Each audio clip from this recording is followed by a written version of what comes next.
crackling with energy. The energy of people working at jobs which are both highly competitive and highly coveted. I see myself staying in the business as long as they'll have me, until I grow old and gray and they say I'm washed up, but I love it. I absolutely love it. In an age when television can confer instant celebrity, there is no more certain route to recognition than anchoring the local news. In smaller television markets like Mason City, Iowa, news anchors are the most visible people in the entire community. KIMT News Channel 3's Katrina Peterson. You can't go anywhere without somebody recognizing you. They really think that they know you. So I think they really connect with the anchors here somehow. We're kind of lucky to have a TV station in a small community like this. So to have TV personalities, which our news anchors are, is a big deal. I mean, for us, those are our stars. Yeah, they really are. In Mason City and northern Iowa, one of the big hometown stars was the anchor of the morning news on KIMT, Jody Husentroop. So you're listening to me. Okay, I got it. Best place to be. Good afternoon and welcome to your local midday news. I'm Jody Husentrout. Everyone in Mason City felt like they knew her, not just because of the news, because she was a visible person in the community. And she did a really good job. Good thinking. Way to go, Kevin. I'm getting there slowly. Way to keep me in check. Okay, she was now I'm just reading the news. one of those rare people who what they project through the camera is what you see in person. And, that's star quality. She could have gone very, very far. But Jody Husentroot's promising career was cut short in the most shocking way imaginable. It scares the living daylights out of me sometimes. It really scares me that somebody could just vanish like that and all you find is a few of their belongings and nothing else. Jody Husentroot disappeared in a case that set off one of the largest manhunts in Iowa history. Police suspect Jody was abducted, and they say the roots of that abduction may lie in Jody's overwhelming ambition, her dream to be on television.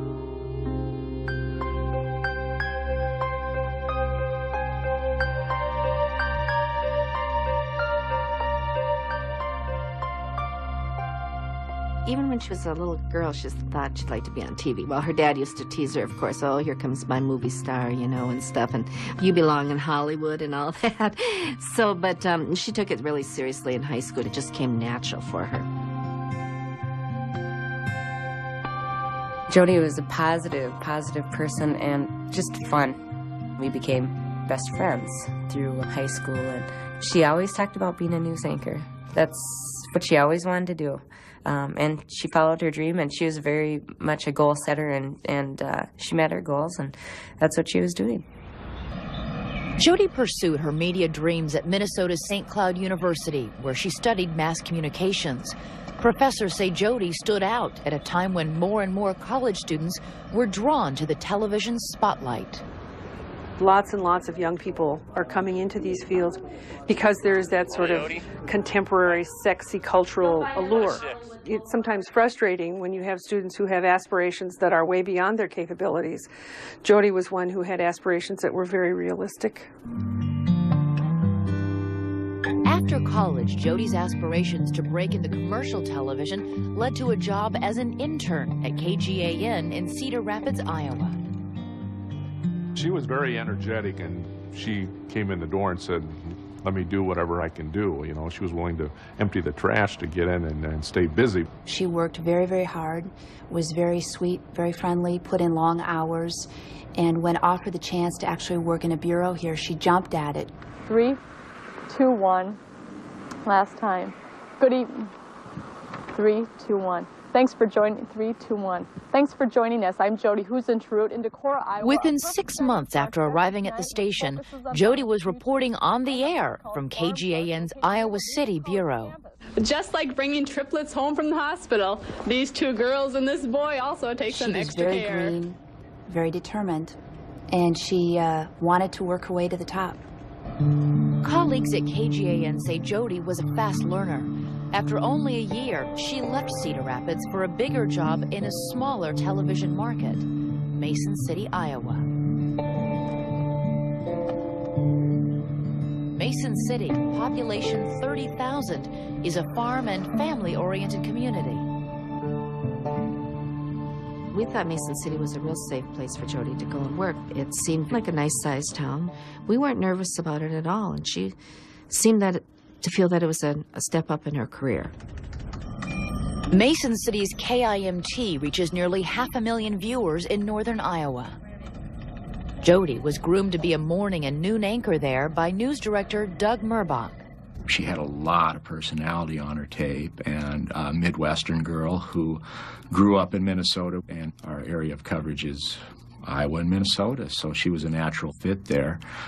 She had a little bit of a Minnesota accent with the long vowels, Jody Husentrut. In New Hampton, Jody Husentrut, News Channel 3.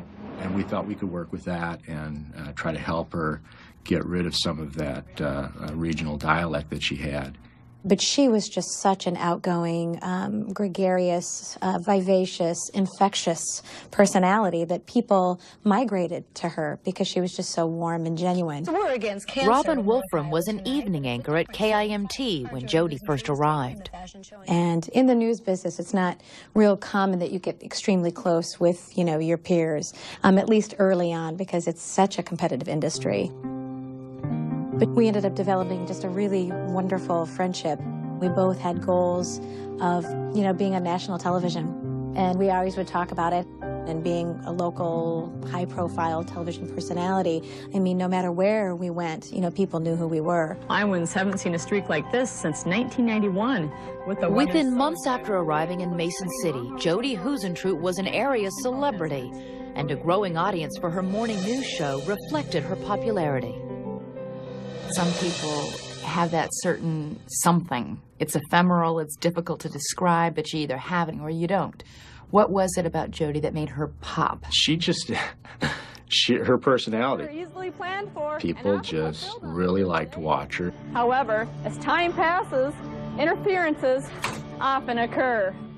People could relate to her as a girl next door. And just had a Midwestern kind of personality that people around here really loved. But 18 months after she got to Mason City, Jody discovered a chilling dark side to the media celebrity she so desired. That's the tragedy of it all.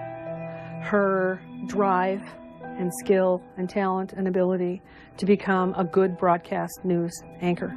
Perhaps her having been on the track to that goal may have cost her life. Police say an obsessive viewer may have targeted Jody as an object of desire.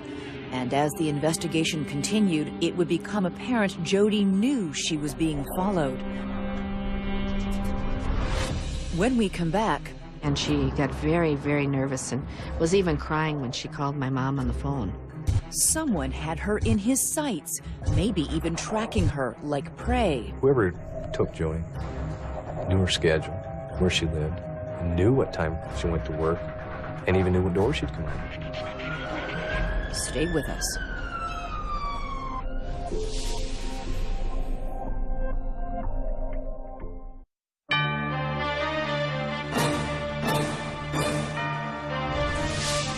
Mason City, Iowa is a small, friendly town. It seemed impossible that someone as well known as Jody Husentrut, the local TV anchor, could just disappear.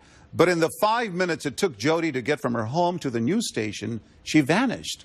Who took her? Where was she? What happened to Jody as she headed to work in the dark, early morning hours? Once again, Elizabeth Vargas.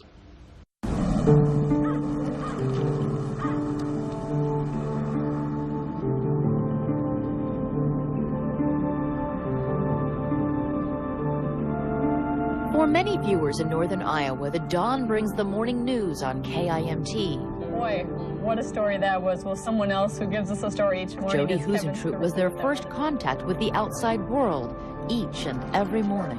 When you get up in the morning to watch the news, you want to hear it from somebody you're comfortable with hearing it from. Someone who gives you that sense of family member, friend, talking through the tube telling me the news.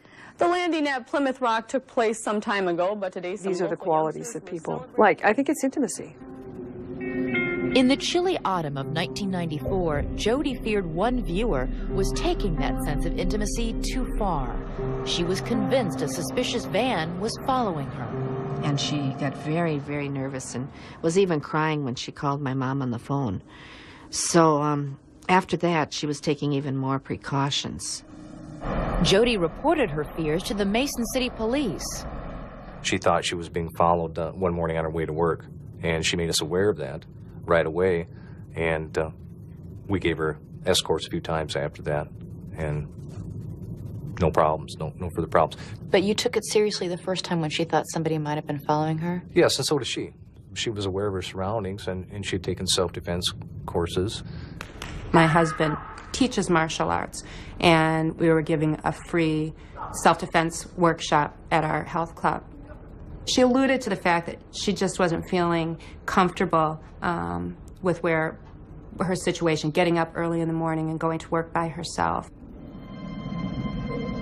Underlying Jody's concern was the fact that she left for work each day in the dark, lonely hours of early morning. Jody and her behind-the-scenes producer, Amy Coons, arrived at the station around 3 a.m. Occasionally, one of them would oversleep. That's what Amy thought had happened on the morning of June 27th, 1995. So I gave her a call about 4 o'clock, and she answered and said, "Oh, what time is it? I'll be in 10 minutes." How did she sound that morning? Tired. Just tired, like I had just woken her up. Nothing out of the ordinary, you know.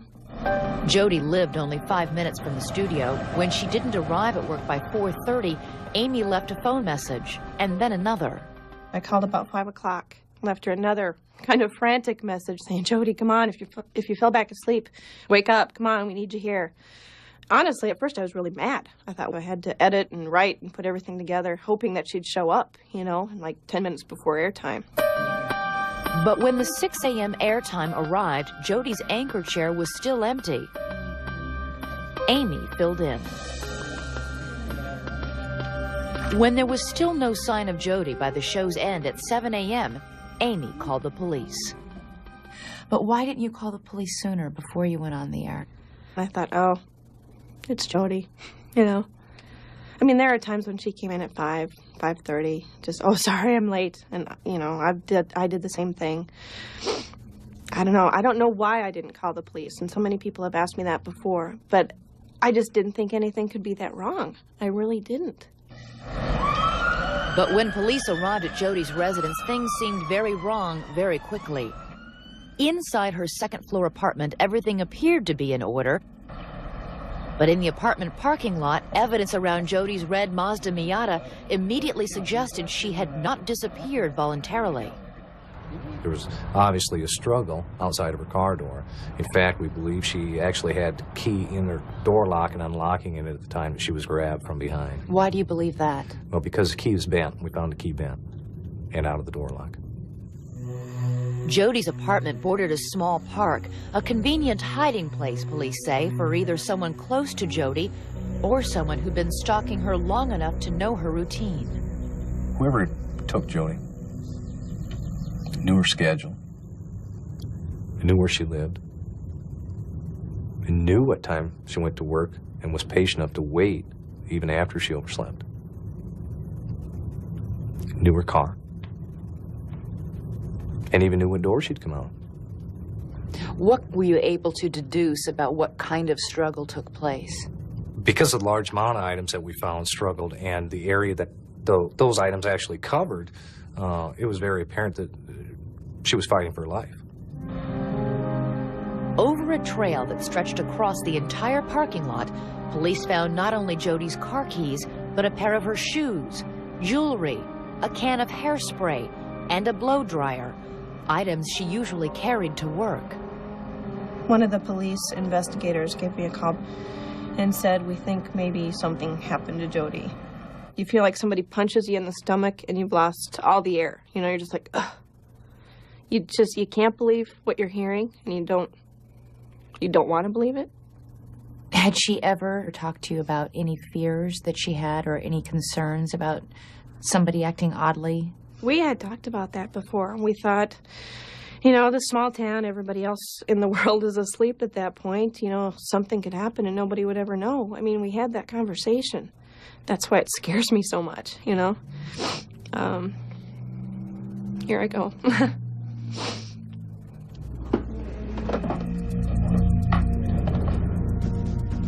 Frank Stearns and other police officers were prominent around the newsroom that day, checking Jody's work area for answers. You know, that day it's dealing with police, making sure the rest of your staff is okay, especially female staff members that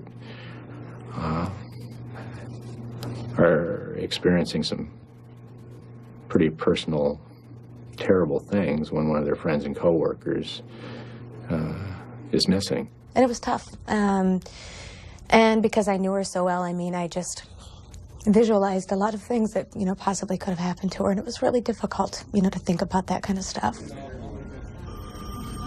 And then on top of all of that, carrying through on a professional level. She had to go on the air at 6 and 10 and read stories about her friend missing. I don't know how she got through that, but she did. Mason City Police tonight are looking for this Mason City woman. Jody said that she was on her way. Now, she never showed up. Police are investigating the disappearance, but aren't saying much else at this time. Inside, I was feeling so scared and so hurt and all these emotions, because things like that just don't happen in Mason City. They just never did. And so we were all kind of, you know, trying to piece it all together. For Jody's co-workers, it was a day turned upside down and inside out. People whose job had been delivering the news suddenly were the news. The rest of the day was a nightmare, dealing with outside media, TV stations, radio stations, newspapers calling and, you know, wanting to get the story, which we understand that's part of their job too. There were probably a dozen or so media crews in town today, others calling over the phone here to the station for information on the case. This whole city block around our TV station was satellite trucks. All satellite trucks, all reporters. I just couldn't believe it. You know, I thought, damn media. I'm one of them, and I'm being bombarded by them. So nothing suspicious? Nothing suspicious, no other noises in the room. It was just her. She sounded tired. It sounded like I had just woken her up. My worst fears are that we'll find her dead. Yeah, it was just strange. I just couldn't leave the station without so many people swarming around me. I was sitting in the newsroom and still, you know, absorbing everything that had happened. And one of the networks was doing a story on Jody. And there I sat, and it was one of those just incredible moments where I thought, this is not what Jody meant when she said she wanted to be on national television. And soon a new troubling thought among Jody's co-workers emerged.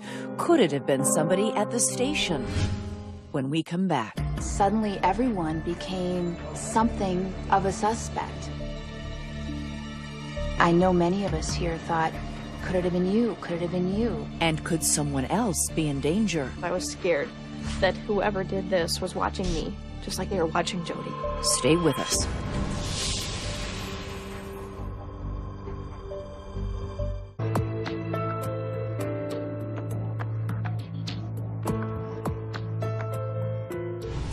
When news anchor Jody Huisentruit didn't show up for a morning newscast, her friend and co-producer Amy Coons filled in for her.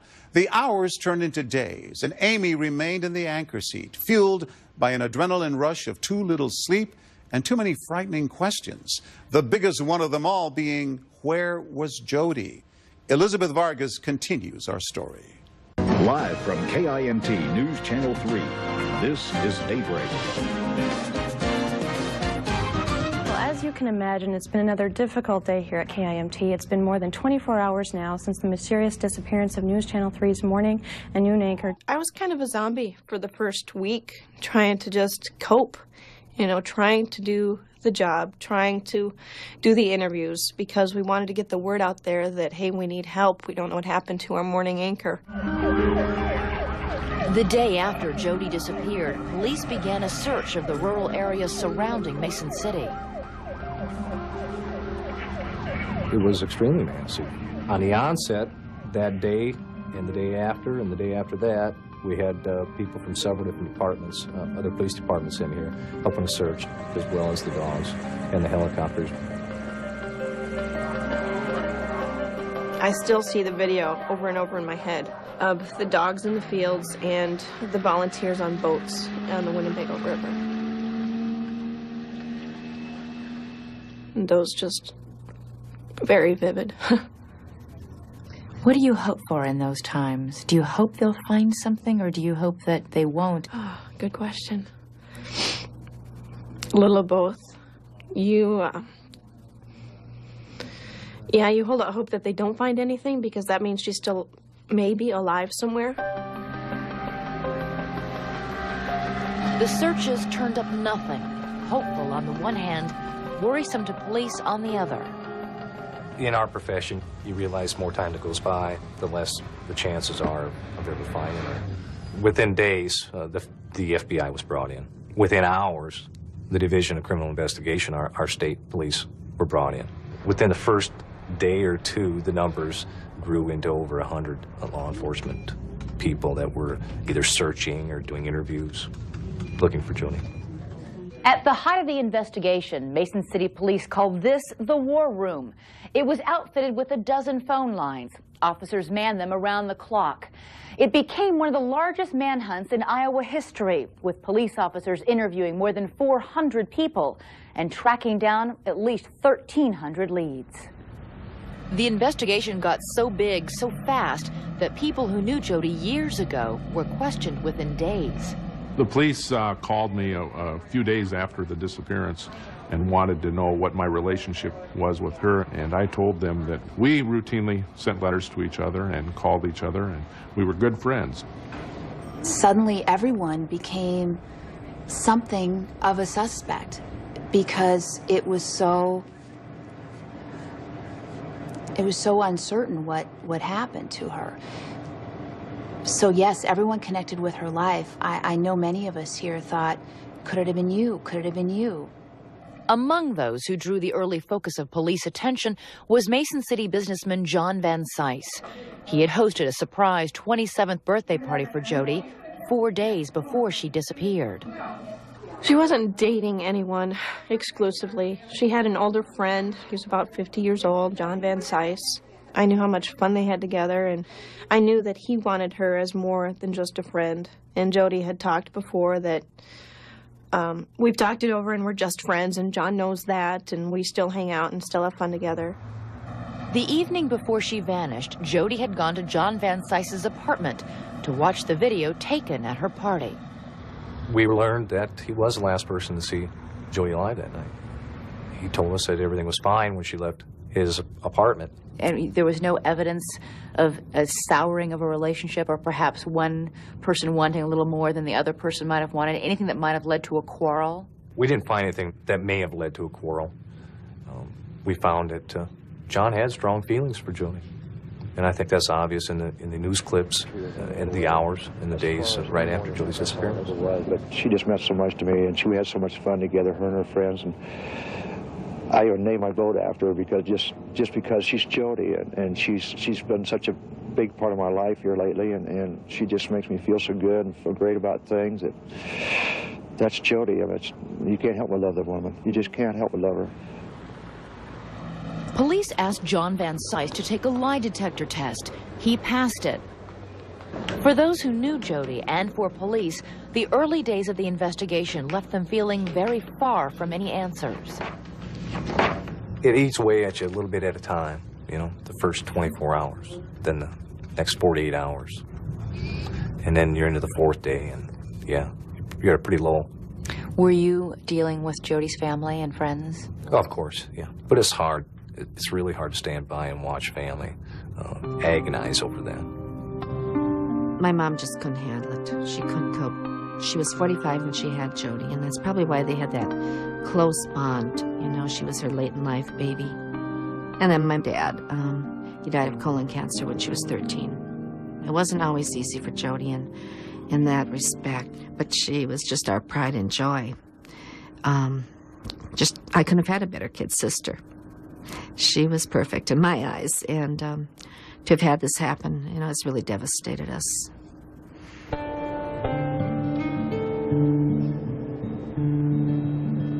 The grief and fear triggered by Jody's disappearance spread through Mason City. It was overwhelming because her picture was everywhere. I think a lot of people were in the habit of leaving their doors unlocked, not really considering that something like that could happen here, and particularly to have Jody extracted from our community. It was painful for everyone. Jody, I hope you can hear how much we do miss you and how much we want you back. Even if you hadn't met her in person, you had that feeling of knowing her, and I think it made it personal for everyone. They felt like it could happen to them or someone else that they knew. Around the studios of KIMT, that feeling of vulnerability became especially heightened.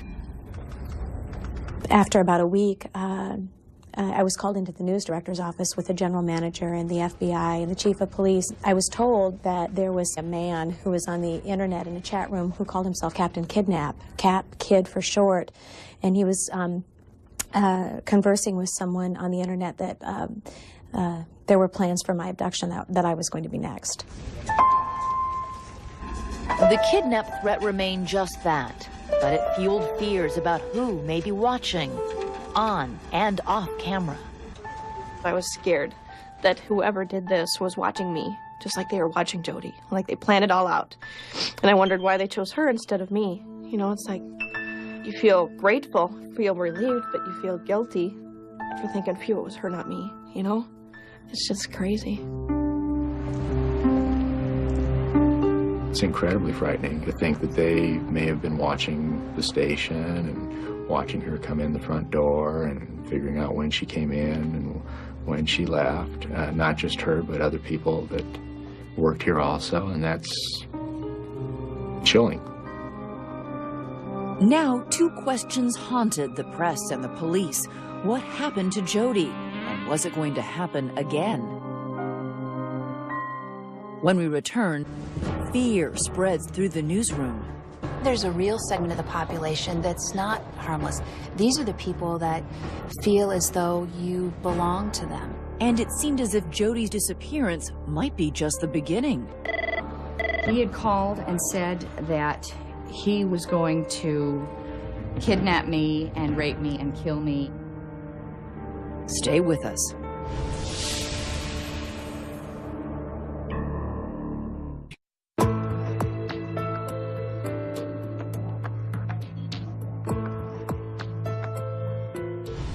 Missing persons cases often draw a lot of strange tips, and the case of Jody Huisentruit was no exception. Leads were still coming into law enforcement, but they were becoming more and more bizarre. Jody was working as a waitress at a truck stop in a neighboring state, or she was on TV in Alaska, or she had been kidnapped by an Arab sheikh. TV reporters on the case had their own theory, one that struck uncomfortably close to home. Once again, Elizabeth Vargas. After Jody Huisentruit's disappearance, anchorwomen throughout the area worried about who might be watching and what strange attachments they might be making. There's a real segment of the population that's not harmless. These are the people that feel as though you belong to them, or they need to get next to you in an unhealthy way. And it's really terrifying because you just don't know quite what to do. For Cedar Rapids anchorwoman Amy Johnson and many other Midwest television news people, Jody's apparent abduction stirred frightening memories of their own encounters with potential stalkers. One was an email I got from out of state telling me that a sexual predator of sorts was following me in his car. That frightened me terribly. And another time would be there was a mentally disturbed man who felt like he had to get to me to tell me that Channel 2 was broadcasting negative images over the airwaves that were killing his parents, that those negative images were coming from the son of Sam. 10, 9. You don't know who's out there watching you. You really don't. The power of their transmitted voices and images to stir obsessive desires was felt by no one more chillingly than former anchorwoman Lee Germanis. Lee was an evening anchor at KTTC in Rochester, Minnesota, when she received letters and phone calls from a man police eventually tracked down and arrested. He had called and said that he was going to kidnap me and rape me and kill me and cut my body up and leave it in bags all over the countryside and mail my head to the front desk of KTTC.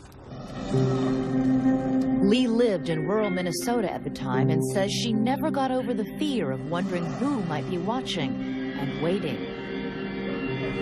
For her, Jody Huisentruit's case struck a real nerve. It's scary. You know, you want to think it's a fluke, it's a lightning strike, that it's not going to happen again, but who knows?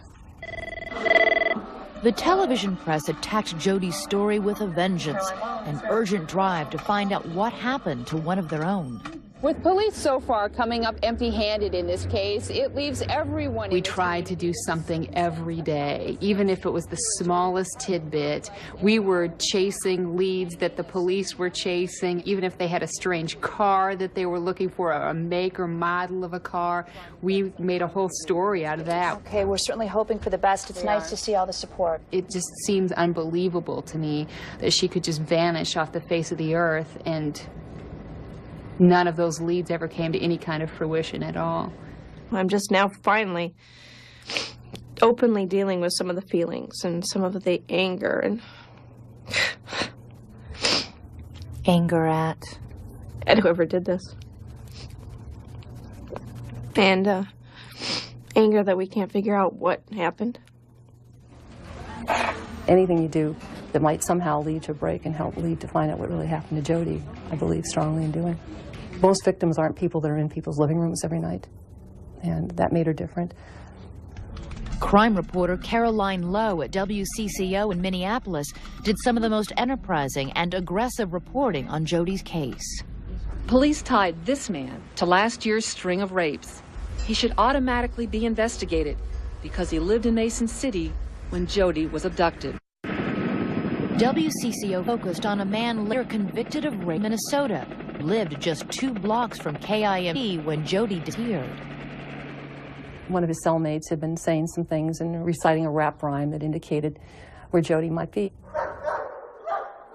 The jailhouse rap lyric said a woman was, quote, stiffin' around Tiffin.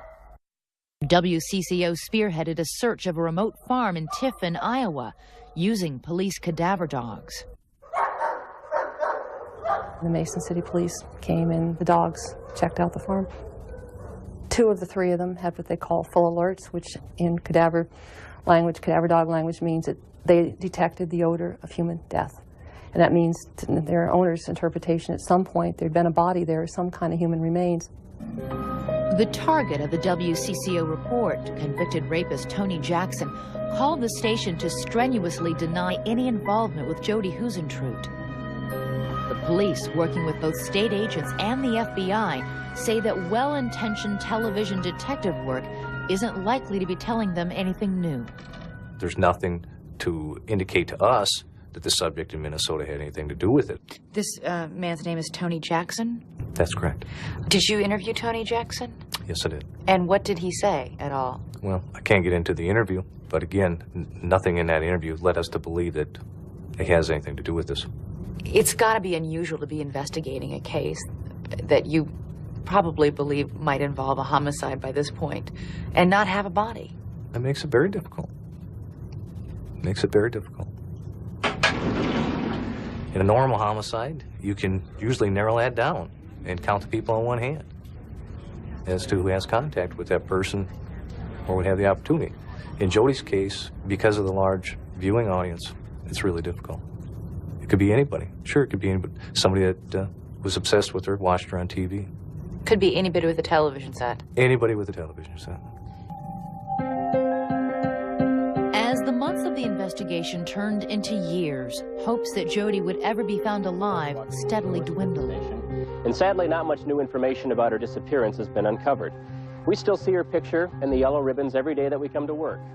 It was filled with hope, the first anniversary. The second anniversary, we still kept the hope alive, thinking just maybe, you know, something would happen, that we would find her. That's when we planted the tree and stuff. The third anniversary, the hope did start to dwindle on the fourth. I know reality says no, that it's not in our favor that she's going to be found alive. But oh my, so many times during the day, night, you think of her. I remember one of her college friends telling me right after shortly it happened, she said, you know, I feel guilty sleeping in my bed and being nice and warm, and I just wonder where Jody is, you know, this cold night. And, yeah, we just don't know where she is.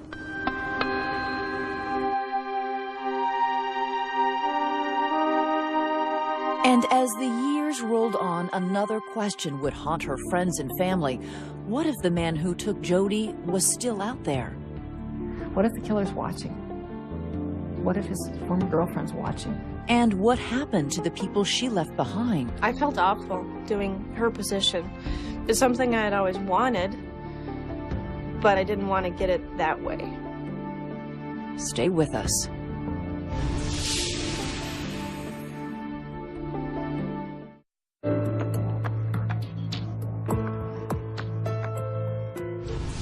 More than a decade had passed since Jody Huisentruit disappeared, but those who knew her could not forget, and her disappearance changed their lives. Once again, Elizabeth Vargas.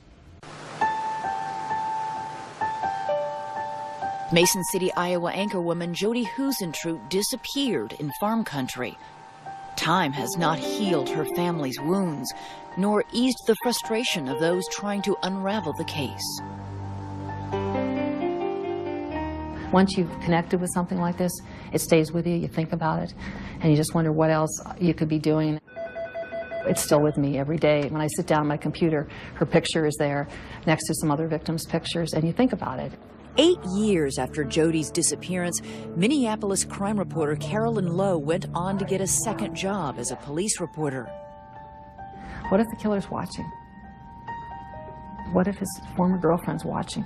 I just hope, if that's the case, that somebody will do the right thing and come forward. Police stress that someone out there somewhere knows something. Investigator Al Hobrick.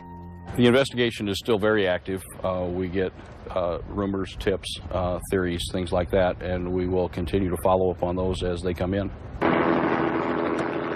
Human remains were discovered on the edge of town. The thought was they might have found Jody. I got a big shot in the arm there, that hopeful that maybe we've finally come across Jody, but it wasn't the case. So I had a big up and then I had a big down. It turns out the remains were those of a man who had also disappeared in 1995. Obviously, as the years pass, as time passes, the chance of solving the case gets slimmer and slimmer. Times and lives move on. Amy Kuhns went on to anchor at a larger station in Rochester, but she is still haunted by the fact that her break came the morning Jody disappeared. I felt awful doing her position. It's something I had always wanted, but I didn't want to get it that way. This is KIMT News Channel 3's Daybreak. Coverage you can count on. Jody's morning anchor slot was later filled by Chastity Wahlberg. Summertime is barbecue time, and good. At first it was kind of weird, just knowing that this is what Jody did. But this job is like a dream come true for me. It's something I've wanted to do since I was in high school, middle school even. Can you guess what's the most popular appetizer in restaurants today? My absolute dream, though, would be to move to a market like the Twin Cities. That was Jody and her friend Robin Wolfram's dream, too. Coming up at 7:15, we'll talk with... And Robin achieved it, becoming an anchor in the Minneapolis-St. Paul market. Thank you, Alex, and good morning, everyone. There's an all-day blood drive in Minneapolis today to help people... Just thought, gosh, Jode, isn't this cool? You know, we're in Minneapolis. A little part of her I carry with me everywhere I go. And it's that piece that I think that I've been able to come to in light of just this incredibly tragic, incredibly sad story that a little part of her does live within me, and so I'm hoping, and I truly believe that she's sharing in this joy somehow, some way, that, you know, she's right along.